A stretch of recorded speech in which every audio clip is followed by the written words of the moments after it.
Son las 7 de la mañana, 31 minutos, hemos hecho el panorama, hemos recorrido las ciudades, hemos estado en distintas regiones y les estamos contando cuál es la situación en nuestro país después de que el Ministerio de Salud confirmara que ya son 3 casos, uno en Buga, uno en Medellín y uno en Bogotá. Por eso estamos con la doctora Fernanda, hablamos del coronavirus en territorio nacional en Colombia, doctora, y déjeme hacerle la primera pregunta. Se vienen confirmando casos, ¿va a haber más? Mónica, muy buenos días para todos. Miren, algo que debe quedar muy claro es que no podemos predecir a ciencia cierta qué es lo que va a pasar.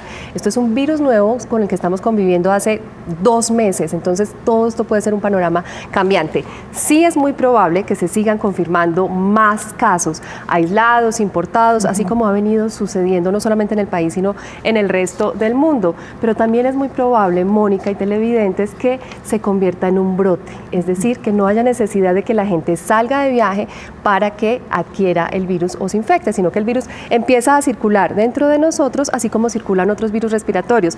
Y ojo, esto es muy importante y quiero que quede supremamente claro en la cabeza de todos porque es responsabilidad de cada uno. Tenemos 2 escenarios posibles en el caso de que tengamos un brote. Uno es que tengamos en muy poco tiempo muchos casos. Esto es lo que no queremos. La curva roja. La curva roja, exacto. ¿Por qué? Porque entre más casos, más probabilidad de complicaciones y de muertes. Fuera de eso vamos a necesitar muchos más recursos que recordemos que en estos casos son escasos. ¿Qué es lo ideal? Que tengamos una curva un poco más plana, es decir, casos, pero que ganemos tiempo, no con este pico. Tenemos el caso clarísimo de Italia en este momento. Que es el rojo. Sería el rojo, claro. Exactamente. Al inicio, más o menos a finales de febrero, tenían 230 casos. Hoy vamos llegando a 10.000 casos. Por eso este colapso de los servicios de salud.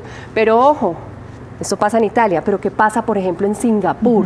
En Singapur presentaron el primer caso a finales de enero y miren, a este momento tienen un total de 160 casos. Si queremos este comportamiento en nuestro país, ¿qué hay que hacer? ¿De qué depende esto? Bueno, eso depende de los sistemas de salud pública, por supuesto, del aislamiento de las personas infectadas, pero depende en gran medida de lo que hagamos nosotros como ciudadanos. Eso es fundamental.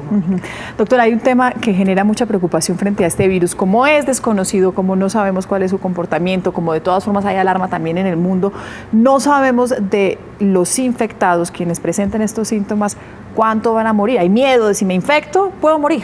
Bueno, todo el que se infecta no está en riesgo de morir, eso debe ser claro y a eso nos referimos cuando decimos que coronavirus, el nuevo coronavirus no es sinónimo de muerte, pero ojo, como es un virus nuevo, nuestras defensas no lo conocen y no saben cómo responder, entonces la probabilidad de que las personas que entremos o entren en contacto con el virus se infecten es muy alta, pero ¿qué es lo que se ha visto? Que 80% de los casos van a ser casos leves, es decir, la base de esta pirámide, la mayoría va a tener síntomas leves. Es más, en un caso de brote es muy probable que las personas ni siquiera se den cuenta que tuvieron o si no tuvieron el coronavirus. O es algo tan leve que simplemente pasa y se maneja en la casa. El restante 20% va a tener síntomas moderados, severos e incluso la muerte. Estos van a requerir manejo hospitalario, recordemos, es el 20%. Algunos pueden salir de esa hospitalización muy rápido, otros pueden requerir manejo crítico y tenemos este porcentaje de muerte que no debemos minimizar, es del 3%, es muy importante. Yo creo que podemos ver el mapa, Mónica, para que tengamos como una lo que es más el comportamiento, ¿no? A nivel mundial. Global, exacto. Entonces, esto es en tiempo real. Esto es en tiempo real, se está actualizando en todo el mundo. Número de casos confirmados, Mónica. 115.000, exacto. Aquí tenemos el número de casos recuperados, 64.000, vemos que es más de la mitad. Y aquí tenemos el número de muertes, 4.000. ¿Quiénes son estas personas? Lo hemos venido repitiendo e insistiendo.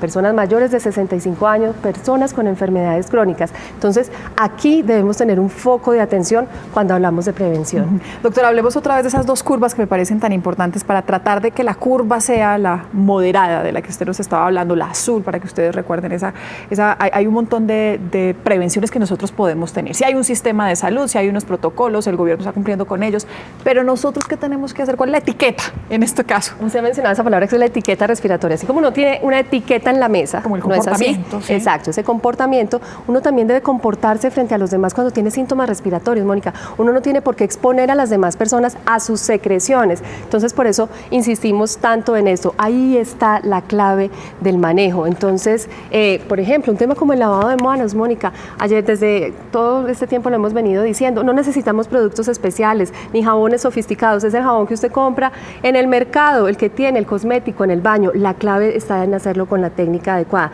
De verdad que así no estemos en ese grupo de vulnerables, si yo no tengo riesgo, igual tengo que responsabilizarme por los demás, porque puedo tener contacto con mis papás, con mis abuelos o con otras personas mayores. Entonces esto depende de absolutamente todos. De verdad que son unas medidas que son muy fáciles, sencillas y están al alcance de todos. Hemos hablado de corresponsabilidad, ¿no? Es lo que nosotros tenemos que hacer también. Pensar en colectivo, no de manera individual. Bueno, ahí está la clave. Y no generar las alertas que sean más de lo que es la realidad. Muy atentos a todas estas recomendaciones porque de verdad que son muy sencillas y debemos darlas absolutamente todos. Bien, doctora Fernanda, gracias. Atentos también a lo que venga pasando con este tema en nuestro país, en nuestro territorio nacional.